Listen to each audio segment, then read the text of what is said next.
Baik. Nah, sekarang saya ingin ke Gus Coy. Gus Coy masih bersama kami? Oke, tampaknya sudah terputus. Saya ingin ke Prof. Karim ya. Prof. Karim, kalau dilihat koalisi tetap padat. Oke, kalau merujuk apa yang disampaikan Bang Jansen dan Gus Coy tadi, koalisi tetap padat, berarti tetap akan ada nama Anies Baswedan sebagai calon presiden. Artinya kita sekarang berasumsi ada 3 nama. Ganjar Pranowo, Anies Baswedan, Prabowo Subianto. Bagaimana melihat pertarungan 3 nama ini kalau maju ke Pilpres nantinya 2024? Akan sekuat apa?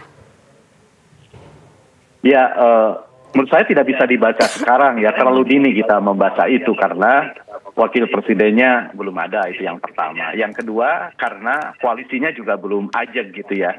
Hanya Nasdem, Demokrat, PKS yang sudah sangat solid. Tetapi kedua partai ini kemana larinya? Golkar, PAN ini akan kemana? Apakah akan ke Gerindra gitu ya seperti sebelumnya? Atau akan ke PDIP karena Golkar bisa ke Gerindra, bisa ke PDIP karena sebelumnya juga pernah melakukan hal itu ya.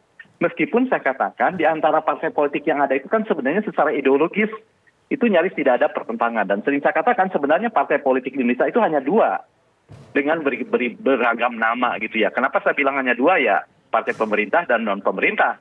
Sebab misalnya irisan kesejarahan, filogeni atau sejarah kekerabatan antara Golkar dengan Nasdem, Golkar dengan Demokrat kan sama-sama saja sejarahnya dari Golkar ya. Nah, tetapi ada beberapa hal yang memungkinkan kerjasama itu terbangun atau tidak. Apakah karena beban psikologis, apakah karena pertimbangan strategis, dan yang lain-lain. Yang itu semua saya bilang tadi lebih bersifat esoterik. Hanya Bang Jansen dan kawan-kawan yang melakonilah yang paling tahu apa alasan mereka bergabung. Dan itu tidak bisa sepenuhnya dibaca dari luar.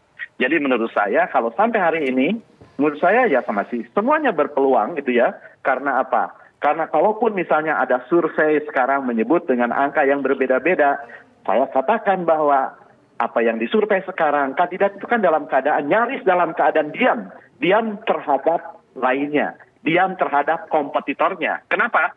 Karena sekarang Anies Baswedan bekerja sendiri, Ganjar Pranowo bekerja sendiri, Prabowo Subianto bekerja sendiri, tidak pernah saling membantah, tidak pernah saling menyerang, tidak juga saling bertahan. Seperti halnya sudah terjadi debat, seperti halnya sudah terjadi kampanye. Jadi menurut saya terlalu dini kita membacanya sekarang karena alat-alat ukur yang bisa menentukan kinerjanya belum terbangun.